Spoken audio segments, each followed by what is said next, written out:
હે ફ્રેન્ડ્સ, હું ડાયટિશિયન ધરતી. શું તમને ખબર છે કે 70થી 90% ઇન્ડિયન લોકોમાં વિટામિન ડીની ડેફિશિયન્સી જોવા મળે છે.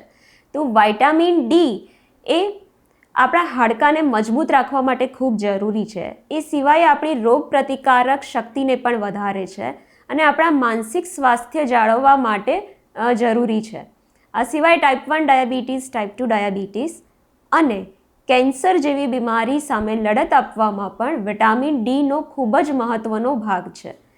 તો આ વિટામિન ડી ડેઈલી આપણે 600 એટલે 600 ઇન્ટરનેશનલ યુનિટ લેવું જોઈએ, જે એની રિકમેન્ડેડ ડેઈલી અલાવન્સ છે અને જે તમને સૂર્યપ્રકાશમાં બેસવાથી કે પછી સપ્લિમેન્ટ્સ દ્વારા મળી શકે છે.